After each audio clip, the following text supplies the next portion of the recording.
Que se passe-t-il dans la tête d'un homme? 5 vérités sur les hommes qui t'ouvriront les yeux pour que tu puisses enfin recevoir l'amour que tu désires tellement. Parce que le désir de cet amour profondément connecté et sacré, dans lequel tu te sentirais en sécurité, chéri, vu, aimé pour qui tu es, est quelque chose que la plupart des femmes désirent. Pourtant, beaucoup d'entre vous, lorsqu'elles se retrouvent confrontées aux subtilités de l'amour, se sentent confuses, frustrées et ont l'impression que l'amour reste hors de leur portée. Mais que se passerait-il si les réponses n'étaient pas aussi compliquées que tu ne le penses? Bonjour à toi. Si tu ne me connais pas encore, je suis Bénédicte Anne, ta love coach depuis la fin des années 80. J'accompagne les hommes, les femmes qui jusque-là ont galéré en amour à attirer directement la bonne personne et à ne pas macérer dans des relations toxiques qui sont très souvent liées à leur éducation, mais aussi aux nouveaux comportements, aussi bien des hommes que des femmes, dans le domaine des relations amoureuses. Si tu ne l'as pas déjà fait, je t'invite à t'abonner à ma chaîne et à télécharger ta mini-formation offerte « Attire ton âme sœur et garde-la près de toi ». Les liens sont dans la description.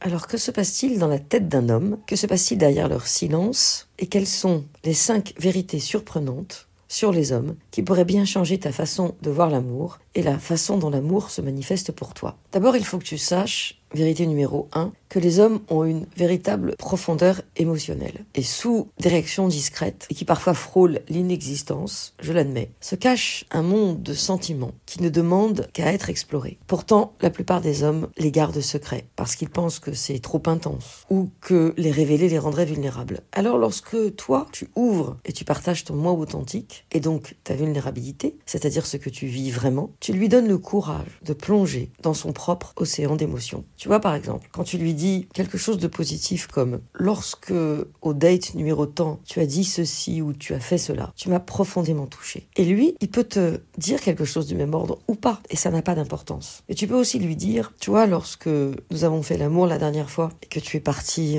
rapidement, alors que ce n'est pas ton habitude, là, vous le valoriser bien sûr, je me suis sentie frustrée de cette connexion intime, de ce murmure de nos sexes qui me bouleverse à chaque fois. Et là, vous n'êtes pas en train de lui dire espèce d'abruti, t'es un éjaculateur précoce. Vous lui dites la connexion sensuelle qui est entre nous et qui passe par la pénétration me met dans un état d'extase que seul toi peut provoquer. Ce qui fait qu'il est obligé de répondre par rapport à ça. Il est obligé de répondre parce que vous vous êtes ouverte, vous avez parlé de votre vulnérabilité, de votre ressenti et en même temps vous ne l'avez pas cassé. Alors bien sûr, il n'est pas question de le réparer ou d'attendre qu'il change, mais de créer un espace, en fait, de sécurité qui serait propice à une véritable intimité émotionnelle. Et c'est là que la magie commence, à travers une connexion profonde, aussi authentique que possible. Et tu peux lui parler de votre sexualité, de votre premier date, du moment où vous avez failli tomber et où il s'est précipité pour vous retenir. Et le modèle, c'est lorsque ça m'a profondément touché, j'ai trouvé ça et c'est vraiment chouette de vivre des moments comme ça. Je te donne un petit schéma, mais tu as bien compris que l'idée, c'est de parler d'abord de toi pour pouvoir l'ouvrir lui. Ce sera jamais le contraire. C'est assez rare. Ne pense pas que l'homme va spontanément en parler. Il est des hommes dont l'intelligence émotionnelle est suffisamment développée pour le faire. Mais il faut l'admettre, ce n'est pas la majorité. Deuxième vérité, faire plaisir aux gens. Tu vois, la notion de to please, on dit en anglais. Ce sentiment de devoir faire plus, être au service, faire plaisir, devancer, arranger pour être aimé de l'autre, c'est quelque chose que beaucoup de mes coachés connaissent. Et bien contre toute attente, les hommes ressentent aussi la même chose. Figure-toi que parfois, ils se laissent entraîner et vont se laisser faire par des femmes dont ils ne sont pas vraiment amoureux, mais avec lesquels ça se passe bien. Je pense à un de mes coachés qui sortait d'un divorce, première rencontre sur une app, il va marcher avec elle, et elle lui met le grappin dessus, entre guillemets. Il se laisse faire parce que ça se passe plutôt bien. Mais au bout d'un an et demi, qu'est-ce qu'elle veut? Comme d'habitude, vivre avec lui. C'est le drame des hommes. Il se rend compte qu'il n'est pas amoureux, il la quitte. Mais au départ, c'est pas parce que c'est un salopard. C'est juste un gentil garçon qui se laisse faire. Je pense à un autre. Même type de situation. 3 fois, elle quitte la fille. 3 fois, elle revient en rampant. Elle met le paquet. En plus, elle a un peu d'argent. Pour son anniv, elle prévoit de l'inviter à Venise. Elle organise tout. La veille, il annule. Oui, il passe pour un salopard. Mais au fond, c'est parce que 3 fois, il n'a pas su lui dire non. Du coup, Venise, symboliquement, c'était trop. Donc, il a enfin réussi à la quitter. Et contrairement à ce que tu pourrais croire, il y a beaucoup d'hommes qui sont des gentils garçons, qui ont été bien élevés, qui ne sont pas par ailleurs des toutous, mais qui ont du mal, il faut l'admettre, à ne pas se laisser entraîner ou qui veulent faire plaisir. Comme toi, ça peut t'arriver. Parfois, quand le couple est ensemble depuis bien plus longtemps, ils se laissent entraîner dans la routine. Ils pensent que leur valeur réside dans ce qu'ils font, dans leur performance, et ne voient pas que vous êtes en train de vous éloigner tous les deux. La plupart du temps, ce qu'ils veulent, c'est te rendre heureuse. Mais souvent, ils ratent leur objectif parce qu'ils ne comprennent pas vraiment comment se connecter à leur cœur. Parce que, comme tu le sais, si l'homme se connecte à son cœur, il peut donc se connecter au tien, ce qui te permet, toi, de te connecter à ta sexualité, ce qui te permet de te connecter donc à sa sexualité. Et le fait d'être connecté à sa sexualité lui permet de remonter vers le cœur. C'est ce qu'on appelle la vague dans le tantra. Mais pour qu'il puisse savoir ce que c'est que se connecter à son cœur, encore eût-il fallu qu'un jour dans sa vie, il suivit un cours ou une session ou un atelier tantra. Finalement, la magie opère lorsque tu l'acceptes tel qu'il est, sans essayer de le changer ou de le réparer, et que tu partages ta vision et tes besoins tout au long du chemin. Si tu dis quel est ton besoin, en partant de ta vulnérabilité et avec ton cœur, il n'y a aucune raison que ça se passe mal. En revanche, si tu commences les reproches, les exigences, oui, nanana, nanana, là, tu vas dans le mur. Lorsque tu te détends dans une acceptation authentique de l'autre et en même temps dans l'expression de tes besoins, à partir du cœur, la pression diminue et du coup, la véritable connexion authentique peut s'épanouir. Troisième vérité, au-delà de ce que j'appellerais le provider, celui qui prend les choses en charge, celui qui amène l'argent, celui qui réserve, celui qui organise, celui qui fait le job en proposant un rendez-vous, en réservant un restaurant, etc. Sache que les hommes, en tout cas beaucoup d'entre eux, ont tendance à mesurer leur masculinité à l'aune de leur capacité à faire le job. Donc à subvenir aux besoins, à protéger, à proposer, à organiser, etc. Mais en fait, ce serait aussi bien pour eux que pour toi simplifier leur nature profonde. Et moi, ce que je vais te proposer, c'est de célébrer la nature divine de l'homme, au-delà des contributions matérielles. Bien sûr, tu le remercies s'il t'invite à dîner, s'il a l'idée d'organiser quelque chose, et tu trouves que c'est génial, et tu ne vas pas considérer que c'est normal. Mais je t'invite aussi à lui permettre de s'épanouir pleinement dans sa véritable essence. Alors, qu'est-ce que ça signifie ? Ça veut dire que tu ne vas pas te contenter de lui dire merci pour le dîner, merci de m'avoir déposé, merci pour le lift, merci pour ton attention, merci pour ce joli petit cadeau. Il est plutôt question de voir son âme et de le voir aussi pour son âme. Pas uniquement pour son aspect pratique, ses cadeaux et tout ce qu'il organise, qui est plutôt sympathique, mais de voir aussi au-delà de l'aspect pratique. Alors, si je te dis son être divin, tu vas me trouver barge, mais je veux dire la partie spirituelle de lui, et qui passe évidemment par le cœur. Et c'est là que tu peux créer un espace qui est propice à l'épanouissement d'un amour sincère et sacré. En fait, la manière dont une femme reçoit un homme est essentielle. Beaucoup de femmes croient que l'amour se résume à ce qu'elles font pour les hommes. L'effort, la douceur, la sensualité, le plaisir. Mais la vérité n'est pas là. Un homme ne tombe amoureux qu'en fonction de l'investissement et des efforts qu'il a fait pour toi. Plus vite tu lui donnes ce qu'il veut, plus vite il t'aura dégusté, plus vite il aura envie de goûter d'autres saveurs. Ce qui ne veut pas dire que si tu le fais mariner 6 mois, il va tomber amoureux. Ça veut juste dire que la douceur, la sensualité, le plaisir, même le rire, on s'entend bien, ça ne suffit pas. Je repense à mon coaché qui a largué cette femme au bout d'1 an et demi parce qu'il n'était pas amoureux. 2 mois plus tard, il est évidemment à nouveau sur les applis, plusieurs. C'est la chasse. Il rencontre une fille, il la trouve super, elle lui plaît. Ils passent la nuit ensemble, dans la foulée. Et je lui dis alors, la nuit c'était comment ? Génial ! Incroyable, il a le visage qui se met à se tordre. Alors, c'est moi qui le vois se tordre. En fait, ce que je décèle, c'est à la fois de la lubricité, de l'ocytocine, du câlin, de l'échange, de la tendresse, et une sexualité bien fonctionnelle. Tout s'est bien passé. Et je lui dis, et donc, première nuit, Bah ouais, c'est super cool, on s'écrit comme des potes.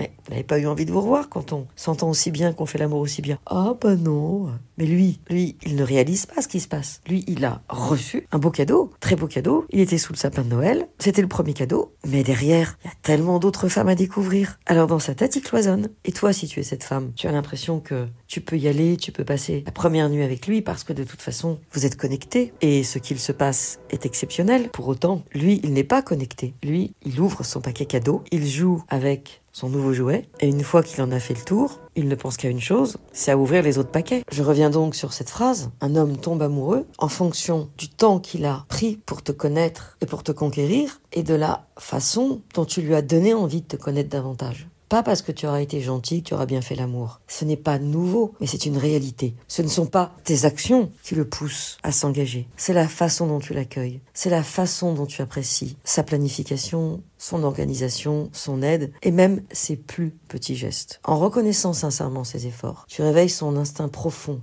masculin, celui de pouvoir te protéger. Et lorsqu'il tombe amoureux, les hommes sont à fond. Ils t'acceptent entièrement. Tu deviens une sorte de famille qu'il aimerait inconditionnelle pour lui. Et même s'ils n'apprécient pas toujours tes comportements et s'ils ne sont pas toujours d'accord avec toi, leur virilité saine t'accepte et te soutient. Ce que j'appelle leur virilité saine, c'est un homme masculin en bonne santé. Pas un gros pervers, un mec qui passe son temps sur les apps à raconter des cracks. Un homme qui a couché avec tellement de femmes qu'il ne sait même plus avec qui il a couché, etc. Je parle d'un homme qui a quand même de la présence et de la conscience. Pour autant, il faut l'admettre, des hommes comme ceux que je viens de décrire, il y en a beaucoup. Je parlais évidemment des chasseurs. À l'inverse, si tu l'ignores, si tu l'humilies, si tu le minimises, il se sentira inexistant, invisible. Sache-le, l'homme a besoin de sentir qu'il est gagnant avec toi, que sa masculinité est affirmée par la confiance, le respect et la réceptivité que tu lui témoignes. C'est ça qui lui donne envie de t'aimer de tout son cœur. Vérité numéro 4, et ça tombe bien parce que je viens d'en parler. Et là, il s'agit de lutte, d'identité, de découverte de soi. Beaucoup d'hommes, en fait, à travers les sites, les applis, se cherchent. Ils finissent par se trouver, parfois ça prend quelques années. Mais au-delà de ça, ce qu'ils cherchent à définir, c'est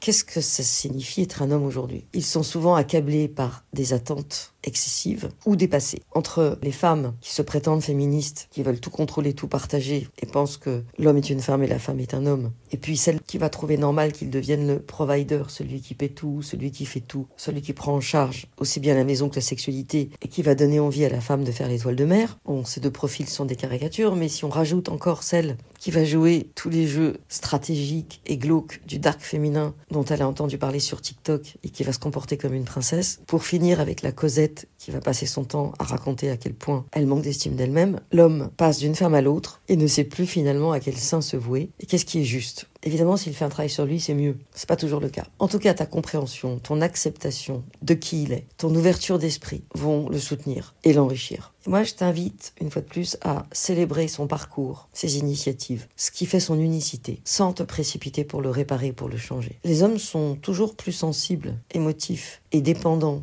de l'approbation, du respect et de la confiance d'une femme que les femmes ne le pensent le plus souvent. Souvent, elles se mettent dans un rapport de force, où elles se gardent bien de le valoriser, où elles sont en mode mielleuse et elles en font trop. Lorsque vous, les femmes, et toi en particulier, vous comprendrez vraiment cela, vous verrez à quel point vous pouvez exercer une influence considérable, et non un contrôle sur la vie d'un homme. Et tu sais quoi ? C'est cette influence-là qui crée l'union sacrée, et non pas la manipulation ou le contrôle du dark féminin, dans son sens le plus extrême. En réalité, dans une relation amoureuse, et en amour tout court, et dans ce qu'on pourrait appeler le partenariat sacré, c'est-à-dire cette union profonde, connectée, etc., les hommes masculins sains répondent. Les autres, jamais bien sûr. Surtout lorsqu'une femme est responsable de sa sécurité, de son bien-être et de son amour. Et là, ça va impliquer, évidemment, le fait de contrôler ces débordements émotionnels, sa dépendance affective, et de ne pas la vomir sur l'homme. Parce que dans un premier temps, il va la contenir, mais à terme, il s'éloignera. Alors, ok, j'en conviens. J'ai vu des hommes qui mettaient des années avant de s'éloigner d'une femme. Je pourrais pas dire toxique, mais qui serait toxique par défaut. Mais le jour où ils rencontrent quelqu'un qui les nourrit, qui les valorise, qui les reconnaît, qui reconnaît leur âme, ce jour-là, ils font tout exploser. Il n'y a pas que des hommes lâches qui restent soumis à Bobonne. Il y a aussi des hommes qui sont capables, par amour. Et je vous renvoie à l'oncle de la reine d'Angleterre qui a épousé Wallis Simpson, une américaine divorcée. Et sans aller jusque-là, parmi les hommes libres que tu es susceptible de fréquenter, c'est ce que je viens de te dire qui fera la différence avec les autres. Dernière vérité, il s'agit de surmonter l'auto-sabotage et de s'autoriser à recevoir de l'amour. C'est un fait. Beaucoup d'hommes ont du mal à accepter l'abondance, l'amour ou le bonheur lorsque ces derniers se présentent enfin. Non pas parce qu'ils n'en veulent pas, la plupart le souhaitent, mais parce que recevoir menacerait leur identité. Cette identité qu'ils ont construite autour de la lutte et du combat, parce que c'est comme ça qu'ils ont été élevés, pour chaque parcelle de bonheur. Il est vrai que certaines femmes sont aussi concernées par ce genre de situation. Mais lorsque l'homme est capable de déposer cette armure, lorsqu'il se sent suffisamment en sécurité pour être lui-même, c'est là que la véritable liberté se manifeste. Et la plupart des femmes célibataires, séparées ou divorcées bien sûr, ou qui ne veulent plus l'être, mais qui attirent constamment les mauvais hommes, les hommes toxiques, les hommes pas libres, les hommes qui ne veulent pas s'engager, etc., n'ont pas réellement compris l'une ou toutes ces vérités sur les hommes. Et la dernière, c'est-à-dire cette capacité à créer un espace pour que l'homme puisse déposer l'armure, est tout aussi importante que les autres. Je ne parle pas de comprendre intellectuellement ces vérités. Elles sont écrites partout. Je parle de les vivre réellement, dans ta façon d'être, dans ta façon d'agir et d'aimer. Il y a une grande différence entre savoir quelque chose dans sa tête et le vivre dans ton cœur et dans tes actes. Tu peux appeler ça l'incarnation